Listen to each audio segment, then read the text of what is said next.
कोई दूसरा नहीं आएगा।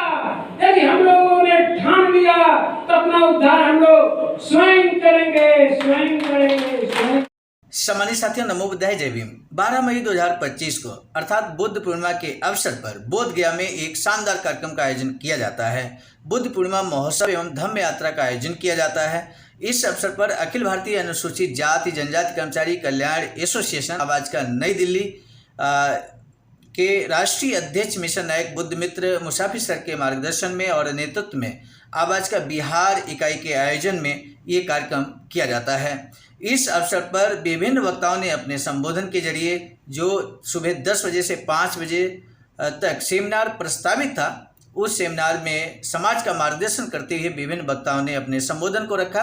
और इसी क्रम में हम आपको बता दें, मिशन नायक बुद्ध मित्र मुसाफिर सर राष्ट्रीय अध्यक्ष आवाज का नई दिल्ली ने क्रांतिकारी संबोधन देते हुए यहाँ पर समाज का मार्गदर्शन किया है। उनका क्रांतिकारी संबोधन यहाँ पर आपके लिए हम अम्बेडकर संदेश के स्थान पर रख रहे हैं, क्योंकि बुद्ध पूर्णिमा के दिन ऐतिहासिक भाषण मिशन नायक बुद्ध मित्र मुसाफिर सर का आप तक जरूर पहुंचे। इस उद्देश्य के साथ आइए हम का इम्प्लीमेंट सरकार करती है। यही मोहन भागवत जी वाराणसी में बोल रहे थे कि सरकार तो एक साधन है, हमारा उद्देश्य नहीं है। एक साध्य है, हमारा साध्य नहीं है, एक साधन है। साधन उसे कहते हैं जो साध्य को पूरा करता है, उद्देश्य को पूरा करता है। हमारा मुख्यमंत्री बने, हमारा एमएलए बने, हमारा एमपी बने, लेकिन उसका उद्देश्य क्या है, इस बात पर आपको गौर करना है। इसलिए गैर राजनीतिक संगठन को निर्माण करना और उसको इतना मजबूत बनाना कि सरकार पर हस्तक्षेप कर सके।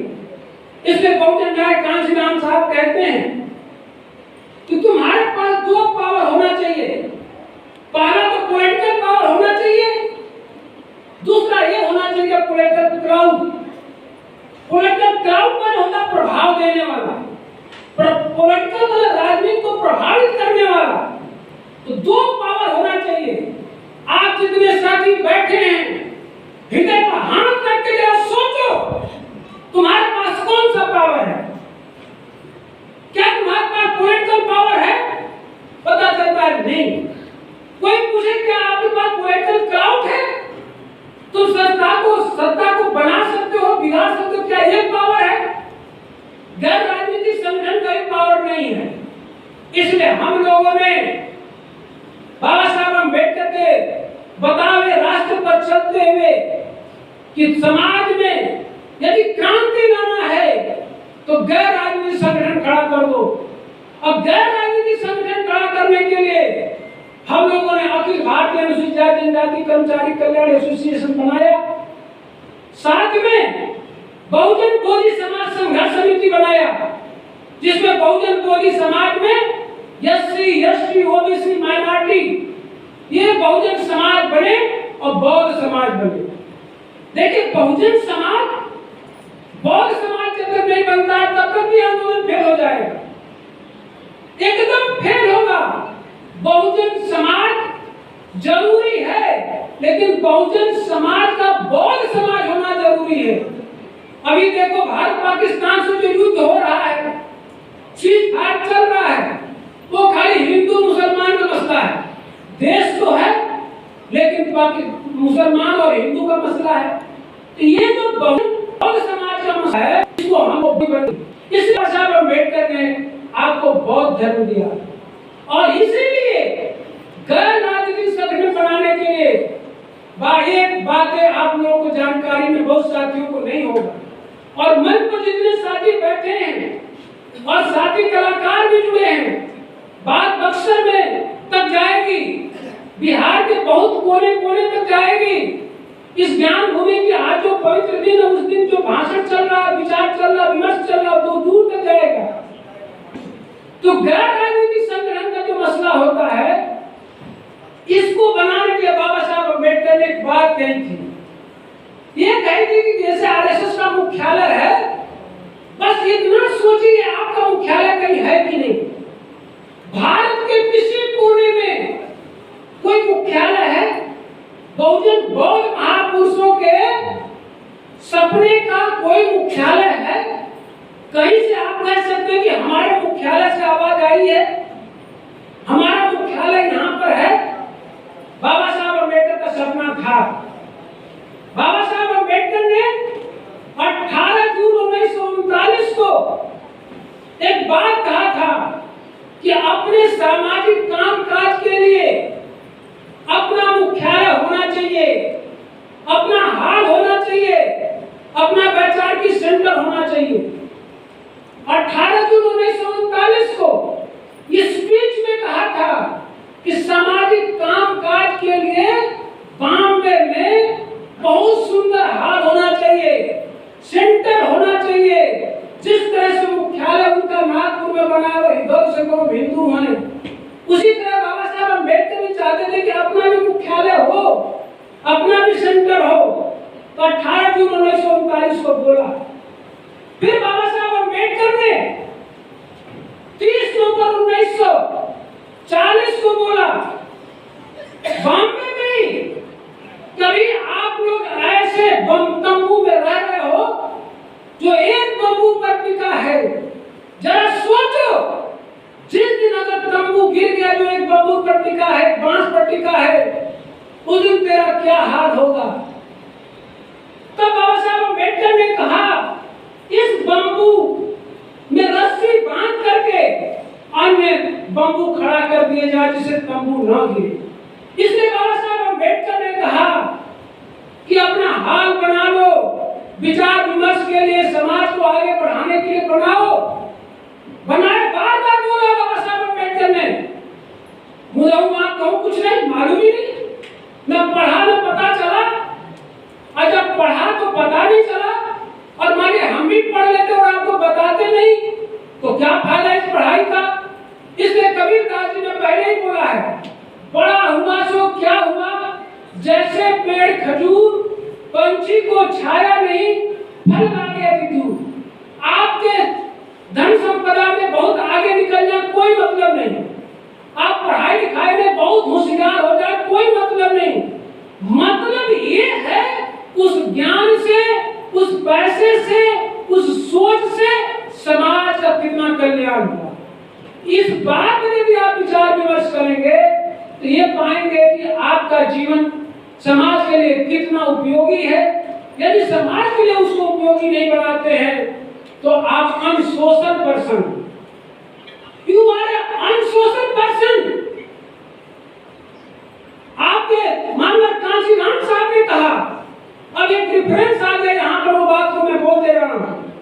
बहुजन नायक कांशीराम साहब दिल्ली में थे, प्लानिंग कमीशन में एक डायरेक्टर था, और डायरेक्टर जब था तो उससे डायरेक्टर से मानवर कांशीराम साहब कहते हैं, अरे तुम तो देश के लिए प्लानिंग बनाते हो, कुछ प्लानिंग इधर समाज के लिए भी बना दिया करो।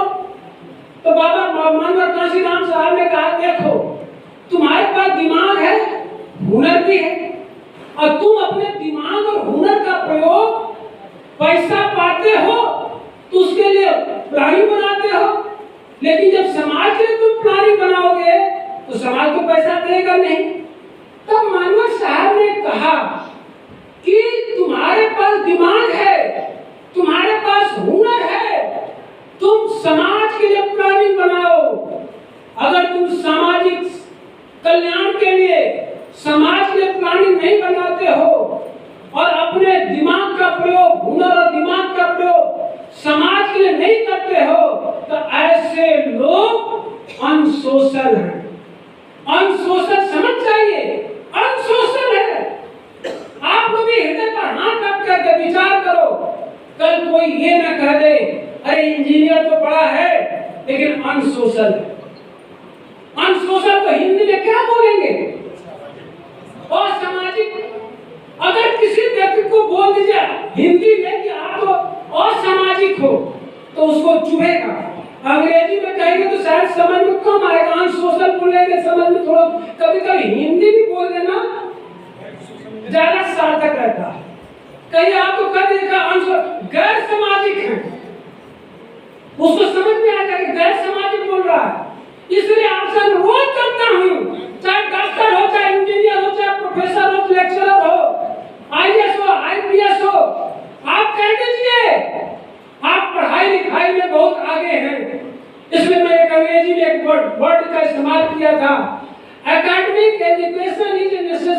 Become a servant.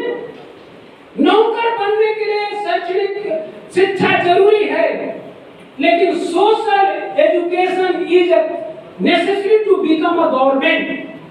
सरकार बनाने के लिए, सामाजिक उद्देश्यों की पूर्ति के लिए सामाजिक शिक्षा जरूरी है। उसी सामाजिक शिक्षा के लिए आप लोगों से अनुरोध है, और याद रखिए अपने को बहुत ताकतवर मत समझ लेना जब पढ़ लिख करके नौकरी पा गए तो, क्योंकि जिसका समाज मजबूत नहीं है वो बहुत मजबूर है, लेकिन जिसका समाज मजबूत हो जाता है उसका हर व्यक्ति मजबूत होता है। तो समाज की मजबूती आपकी मजबूती है, और समाज को मजबूत बनाओ। तो समाज की मजबूती के लिए बाबा साहब अम्बेडकर ने 17 अगस्त 1952 को कहा था कि जैसे उच्च वर्गीय लोग 4 दिशा में डेवलप कर रहे हैं, चारों दिशाओं में, आर्थिक क्षेत्र में, राजनीतिक क्षेत्र में, सामाजिक क्षेत्र में, शैक्षणिक क्षेत्र में, हर क्षेत्र में आगे बढ़ रहे हैं, उसी तरह से हमारा समाज भी 4 दिशा में डेवलप करे। इसके लिए समाज को सही दिशा मिले, राइट डायरेक्शन मिले।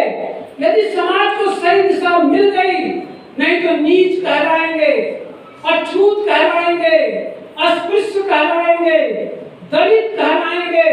लेकिन समाज में सही दिशा मिल गई कि आप हिंदू ही नहीं है।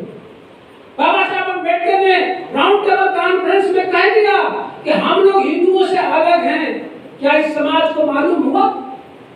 हम लोग हिंदुओं से अलग हैं। आज पूरे अधिकार से जो लैस हैं, इसलिए लैस हैं, चाहे शिक्षा में जो अधिकार मिला, चाहे नौकरी में जो अधिकार मिला, चाहे राजनीति में जो अधिकार मिला, वो इसलिए मिला है, राउंड टेबल कॉन्फ्रेंस से मिला है। और कोई भी पूछे, और एक बात आती है कि आरक्षण कोई भीख नहीं है, अधिकार हमारा है, तो आपको ये जानना पड़ेगा ये अधिकार आपको कहां से मिला। तो आपको ये बताना पड़ेगा कि राउंड टेबल कॉन्फ्रेंस। मेरी बात को आप लोग समझ लेना। एक बात को यदि कोई पूछे, कभी कभी होता है तो आरक्षण वाला है, ये तो खैरात वाला है, ये डीमेरिट वाला है, तब आप उससे कहिए कि तुम्हें गोल में सम्मेलन पढ़े हो। बस इतने सवाल कर देना, जाकर अपने बाप दादा से गोल में सम्मेलन पढ़ लेना। गोल में सम्मेलन में जो हम लोग आरक्षण मिला हुआ है, जो प्रतिनिधित्व मिला हुआ है, ये भारत से नहीं मिला है। ये आपको 1930, 1931, 1932 में जो गोल में सम्मेलन लंदन में हुआ था, उसके माध्यम से मिला है। और उसका जो आधार था मिलने का, उसी में से मिला। वहां पर मुसलमानों का अधिकार मिला, वहां सिखों का अधिकार मिला, वहां ईसाइयों को भी मिला, वहां एंग्लो इंडियन को भी मिला। अब आप ये कहेंगे कि मुसलमानों को क्यों मिला? क्योंकि जो हिंदुओं से अपना अलग अस्तित्व सिद्ध किए कि हम लोग हिंदू नहीं है, उन्हीं को प्रतिनिधित्व का अधिकार मिलना था, आरक्षण उन्हीं को मिलना था। तो मुसलमानों ने सिद्ध किया कि हम हिंदुओं से अलग हैं, ईसाइयों ने सिद्ध किया कि हम हिंदुओं से अलग हैं। अब बाबा साहब अम्बेडकर का नंबर आया कि आखिर ये भारत का छूत, अस्पृश्य, दलित ये हैं क्या? इनको 5-6 नामों से जाना जाता था। उस समय जाना जाता था अछूत, अस्पृश्य, दलित, हरिजन, नॉन कन्फर्मिस्ट हिंदू, अवर्ण, ये सब शब्दावली थी। लेकिन इस शब्दावली को काल परिस्थितियों के आधार पर थी, तो अल्टीमेटली बाबा साहब अम्बेडकर ने, और उसमें 1909 का जब जनगणना हुआ था, उसमें हम लोग को माइनॉरिटी माना गया था। और आप लोगों को मालूम है कि भारत सरकार अधिनियम 1919 लागू था, मार्टिन जेम्स फोर्ड की रिपोर्ट पर। उस समय भी हम लोग को एक माइनॉरिटी माना गया था, अल्पसंख्यक माना गया था। उस समय हम लोग को हिंदुओं से अलग माना गया था। वही बात का मसला बाबा साहब अम्बेडकर ने उठाया और वहां पर सिद्ध किया कि हम लोग हिंदुओं से अलग हैं। याद रखना, इस शब्द को यदि समझ नहीं पाए, आंदोलन कर ही नहीं सकते। तुम्हें बुरा लगता है तो लग जाना चाहिए, क्योंकि कभी कभी चुभना भी चाहिए आपको। अगर गोल में सम्मेलन आपने नहीं पढ़ा, अब गोल में सम्मेलन में आपने ये नहीं जाना कि हम लोग हिंदुओं से अलग थे, तभी हम लोगों को शिक्षा में, नौकरी में, राजनीति में आरक्षण मिला है। और उसका बेस क्या था कि हम लोग हिंदुओं से अलग हैं। ये अगर यही रीढ़ की हड्डी है और इसी आधार पर पाकिस्तान भी चला गया दूसरे देश में। अगर बाबा साहब अम्बेडकर ने 8 शर्तें रखी थी, 8 शर्तें, समान नागरिकता, समान अधिकारों के निर्बाध रूप से प्रयोग, भेदभाव के विरुद्ध संरक्षण, नौकरियों में उचित प्रतिनिधित्व, राजनीति में उचित प्रतिनिधित्व, आपके विशेष विभागीय सुरक्षा और हम लोगों को कैबिनेट में पूर्ण अपना पर्याप्त प्रतिनिधित्व। अगर ये नहीं मिलता, शिक्षा में हम लोगों को प्रतिनिधित्व नहीं मिलता, आरक्षण नहीं मिलता, नौकरी में नहीं मिलता, राजनीति में नहीं मिलता, तो देश को स्वतंत्र किया ही नहीं जाता।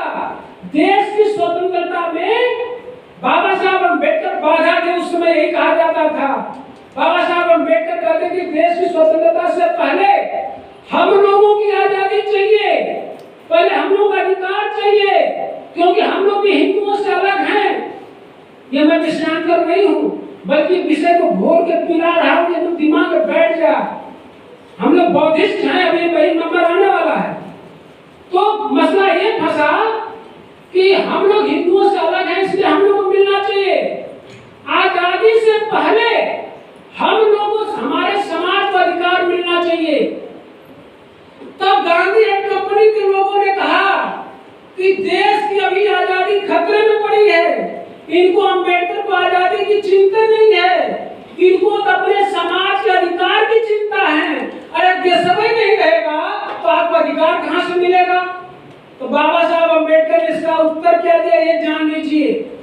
बाबा साहब अम्बेडकर ने कहा, देश की स्वतंत्रता से प्यार करने वाले लोग अच्छी तरह से समझ लें, मैं भी देश से प्यार करता हूं, देश की आजादी के लिए चिंतित हूं, लेकिन हमारी शर्त है, जिस दिन देश हित अम्बेडकर के हित में टकराव हो गया, उस दिन अम्बेडकर अपना हित छोड़ देगा।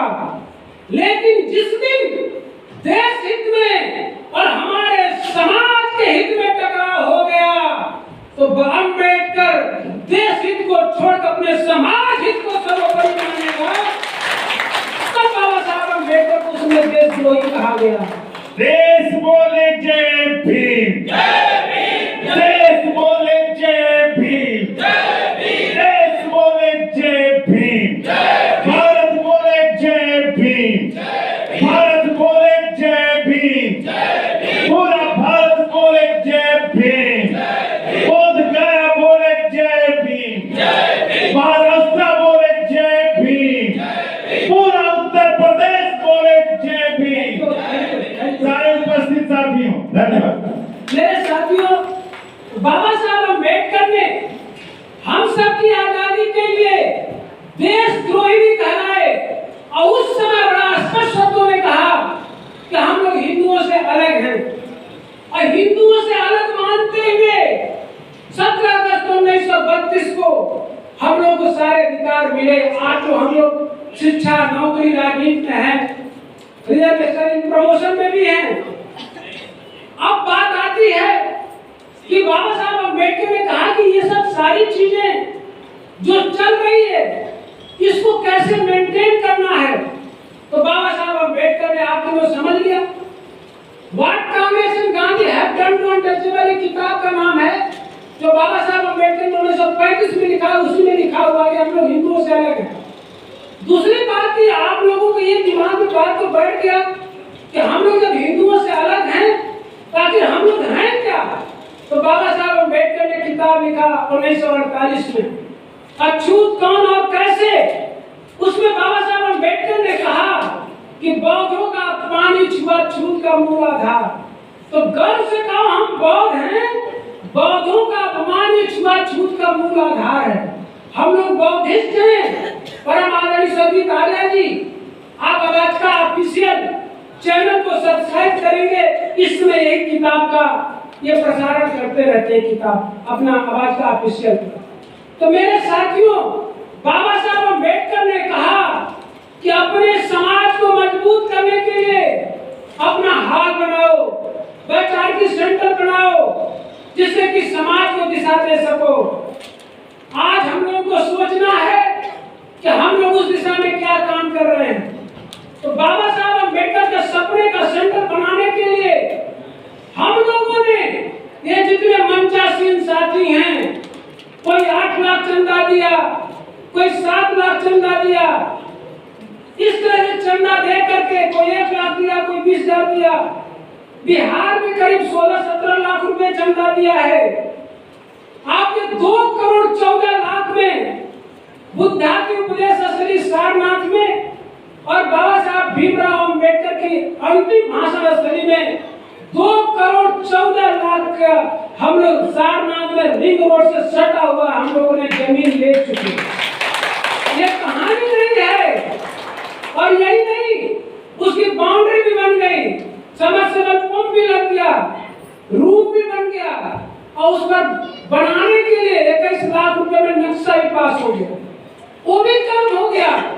उसका प्रशासनिक ब्लॉक का उद्घाटन भी नवंबर 2024 में हुआ था। अब आपके बीच में 30 तारीख को, 30 नवंबर 2025 को जैसे रामलला मंदिर का शिलान्यास समारोह हो रहा था, उनका मंदिर बनेगा, 10 गांव हिंदू है उसका नारा लगेगा, आपका कहां से नारा लगेगा? एक तो स्थली यही है, हमारी ज्ञान भूमि बौद्ध स्थली, यही मैनेजमेंट हम लोग के हाथ में नहीं है, जिसका संघर्ष चल रहा है। तो आपको मैं बताऊं, इस बात पर गर्व करना चाहिए। आप लोग कह सकते हैं जिस तरह से हिंदूवादियों का मुख्यालय नागपुर में है, उसी तरह आप सब भी सीना चौड़ा करके कह सके हम अम्बेडकरवादियों बुद्धिवादियों का मुख्यालय सारनाथ वाराणसी में है, इसलिए वो बोल रहा है। 30 तारीख को मात्र ताली बजा करके घर में सो मत जाना। उत्तर प्रदेश से जितने जिले के लोग यहाँ उपस्थित हैं, विचार करना, उतने जिले के बिहार के लोग उपस्थित नहीं है। इस बात पर आपको चिंतन करना चाहिए और हम इस बात पर गर्व करते हैं।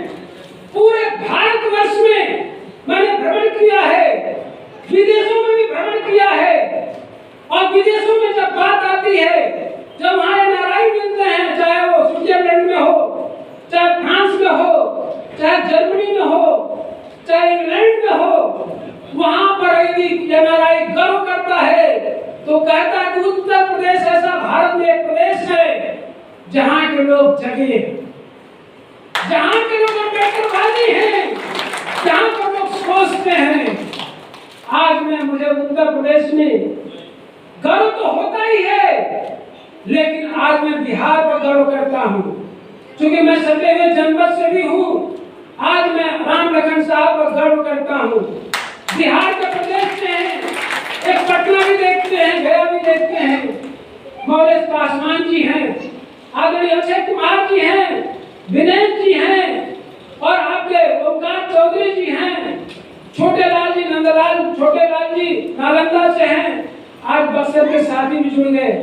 आज मैं उनके गीत को भी सुन रहा था, लय सुर धुन तो था ही, उनके अंदर एक विजन भी था।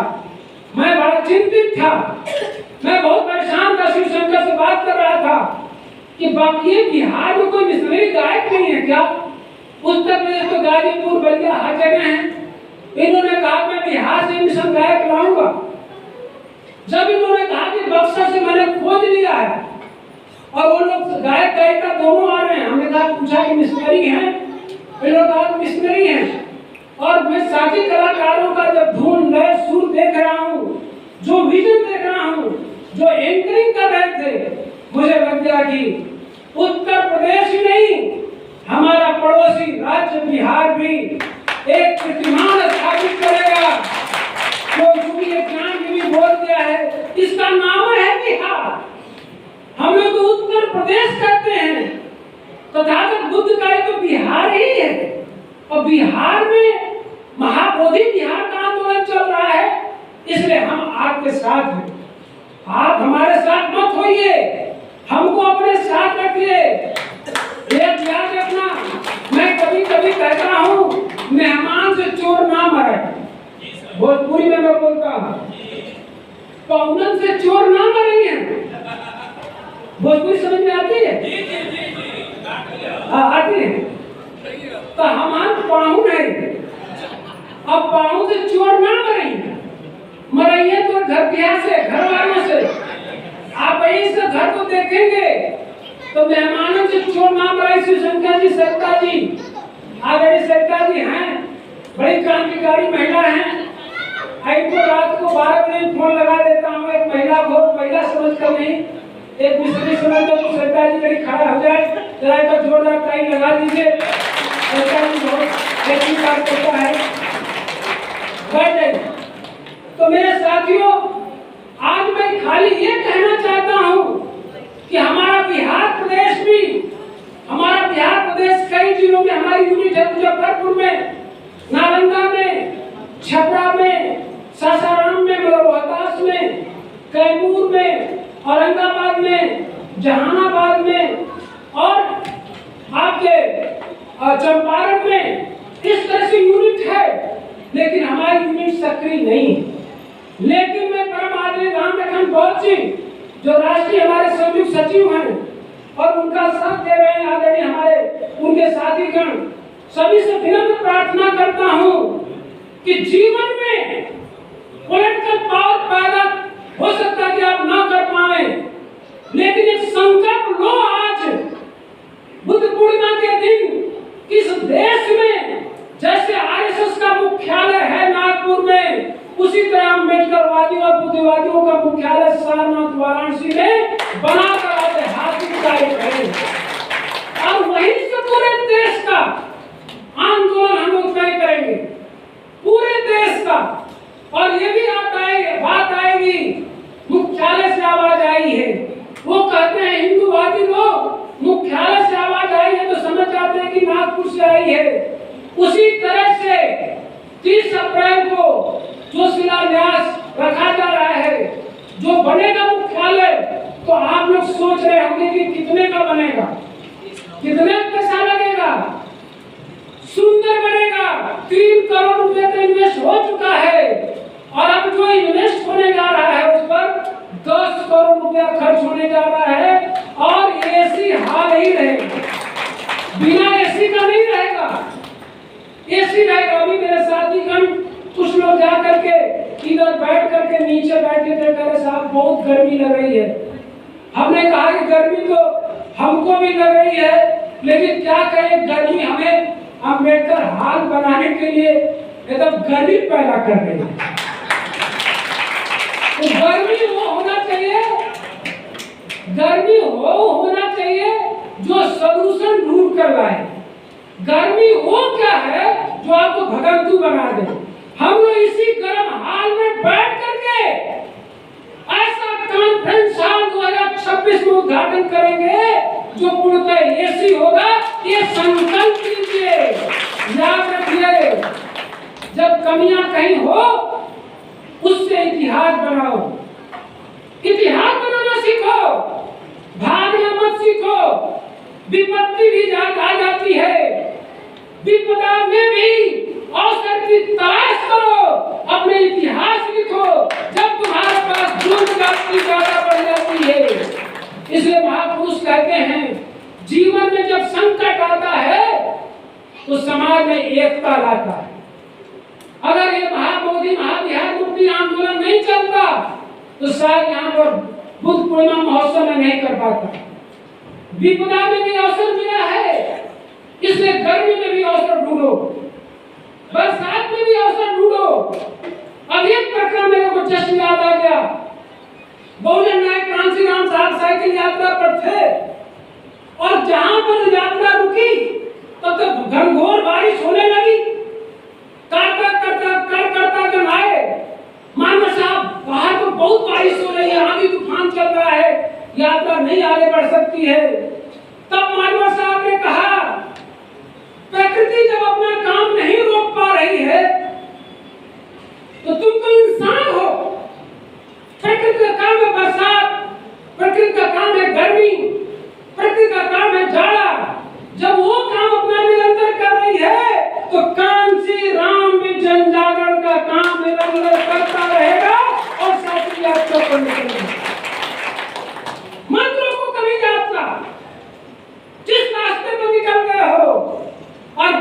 साथी कहते हैं हम तो अकेले हैं, जो साथी कहता हम तो अकेले क्या कर सकते, कोई साथी नहीं दे रहा। मैं उस समय कहता हूँ बुद्ध ने जब घर छोड़ा 19-29 साल की उम्र में कितने लोगों को साथ में के निकले थे। बाबा साहब अम्बेडकर 23 सितंबर 1917 में 26 वर्ष में संकल्प लिए, कितने लोग उनके साथ संकल्प लिए थे। बहुजन नायक कांशीराम साहब जब उन्होंने हुक्मरान बनाने का संकल्प लिया तो उनके साथ कितने लोग संकल्प लिए। ज्योतिबा फूले जब उन्होंने कहा कि हम इस देश में क्रांति लाएंगे, शिक्षा की झलक अलग जगाएंगे, कितने लोग संकल्प लिए। अरे जब उनके संकल्प के साथ अकेले थे तो हमारे संकल्प के साथ कैसे 10 लोग होंगे। इतिहास ये बताता है और शायर ने ये लिखा, मैं अकेला ही चला था जान में मंजिल मगर लोग आते गए और कारवां बनता गया। इस तरह से आप लोग आंदोलन चलाओ तो सही। तो आपको गैर राजनीतिक संगठन आपका मुख्यालय सारनाथ में बन रहा है। 30 नवंबर का मैं अभी से आपको हाथ जोड़ करके आमंत्रण देता हूँ। एक ईंट बिहार के प्रत्येक जनपद ब्लॉक से आनी चाहिए।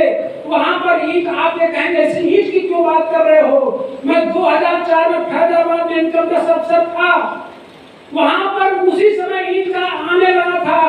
गुजरात से भी ईंटें थी, पाकिस्तान के हिंदू भी ईंट दिए थे, बांग्लादेश से भी ईंट था, पूरे दुनिया के ईंटें वहाँ आने लगी थी। और आपके पूरे ब्लॉक से शहर से ईंटें थी और ईंटों का पूरा लग रहा था कि जैसे ईंट का भट्ठा है। 2004 से पहले से आंदोलन चल रहा है। उन्होंने सपना बहुत साल पहले देखा कि रामलला बनाएंगे। अब 500 साल पहले का जो रामलला मंदिर था जिसे बाबरी मस्जिद कहते हैं, वो जब ढह गई उस पर रामलला का निर्माण हो गया। तो तुम अपना इतिहास नहीं रख सकते हो। इतिहास से भी सबक लो। इतिहास से सबक लेंगे तो जाकर के हम लोग आगे बढ़ेंगे। बहुजन नायक मानव साहब के संकल्प से सबक लो, बाबा साहब अम्बेडकर के संकल्प से सबक लो और हम लोग सबक लें अपने महापुरुषों के इतिहास से कि हम लोग भी अपने बुद्धिवादियों का, बुद्धिस्टों का, अपने अम्बेडकरवादियों का, बहुजन बौद्ध महापुरुषों की विचारधारा का मुख्यालय बना करके कभी हम लोग मरेंगे। अपने जीवन का इतिहास अपने जीते जी लिखना, अपने जीते जी लिखना। आने वाली पीढ़ी को, एक हमारे गोपाल अपने अशोक प्रभु जी कहते हैं कि वर्तमान पीढ़ी का काम यह है कि अपने आने वाली पीढ़ी को अच्छा जीवन दे के मरे। तुम्हें मरना तो है, आने वाली पीढ़ी को अच्छा जीवन देकर मरिए। इसलिए बाबा साहब अम्बेडकर कहते हैं जिन्हें इतिहास का निर्माण करना है उन्हें अपने समाज के इतिहास की आवश्यक जानकारी अवश्य होना चाहिए, क्योंकि इतिहास के नींव पर ही भविष्य की इमारत खड़ा होती है। जिस कौम का इतिहास होता है वही अपने भविष्य का निर्माण करता है। अभी हम लोगों को क्या बताया गया, ये तो नीच है, ये तो अछूत है, ये तो मजदूर है। क्या हम लोग मजदूर थे? क्या हम लोग नीच ही थे? क्या हम लोग अस्पृश्य थे? अरे हम लोगों को तो ये तो गलत इतिहास बताया गया। बाबा साहब अम्बेडकर ने कहा कि हम लोग को शिक्षा से वंचित किए, हम लोग को नौकरी से वंचित किए, पैसा से वंचित किए, धर्म से वंचित किए। ये वंचित एक दिन रखते तो बात बन जाती, हमारे समाज को मालूम होता। हजारों साल से वंचित कर दिए और हजारों साल पीढ़ी दर पीढ़ी ये चलता रहा कि हम अछूत अस्पृश्य लोगों को मालूम हो गया। लेकिन बाबा साहब अम्बेडकर ने कहा मैं नया इतिहास लिखने जा रहा हूँ। हमारे बिखरे हुए लोग धोबी, पासवान, खड़ी, कुशवाहा, ढोल, धरका जितना है ये उनका दिया हुआ नाम है। हम लोग का ओरिजिनल नाम ये है कि हम लोग बुद्धिस्ट हैं, इस देश के शासक हैं। ये हम लोग का इतिहास है और हम लोग शासक बनेंगे, इतिहास रचेंगे। इसके लिए हम लोग पैदा हुए हैं और इसी के साथ हम लोग अपने कार्यों को आगे ले जाएंगे। इसलिए कभी मेरे साथियों अपने को कमजोर मत समझना। बस एक बात है कि खत्म करना बात को जिंदगी में कभी हार मत मानो, कभी हार मत मानो, कभी थकना मत, कभी रुकना मत। अपने समय का जब इतिहास जो तुम लिख रहे हो, इतिहास लिखते समय कभी रुकना मत, कभी गिरना मत, कभी थकना मत। चलते रहना, चलते रहना, चलते रहना। फिर कोई थका हुआ कह रहा कि साहब थक गए, तो ये भी तो हो सकता है थक जाए। फिर कब हमारे पास सलूशन दो। उसके लिए बाबा साहब अम्बेडकर कहते हैं, जो संघर्ष करते हैं, जो संघर्ष करते हैं वही सफल होते हैं। निराशा का युग समाप्त हो गया, आशा का युग प्रारंभ हो गया। आपका हमारा उद्धार करने के लिए कोई दूसरा नहीं आएगा। यदि हम लोगों ने ठान लिया तो अपना उद्धार हम लोग स्वयं करेंगे, स्वयं करेंगे, स्वयं करेंगे। बहुत बहुत धन्यवाद। नमो बुद्धाय, जय भीम और पावनी बुद्ध पूर्णिमा की हार्दिक बधाई। धन्यवाद। नमो बुद्धाय। सम्मानित साथियों, यदि आप हमारे इस चैनल आवाज़ का ऑफिशियल, जिस पर नियमित सुबह 5 बजे डॉक्टर अंबेडकर संदेश आपको मिलता है, आप हमारे इस चैनल को सपोर्ट करना चाहते हैं, तो हमारा आपसे निवेदन है कि आप हमारे इस चैनल को सब्सक्राइब कर लें, वीडियो को शेयर, लाइक, कमेंट जरूर करें।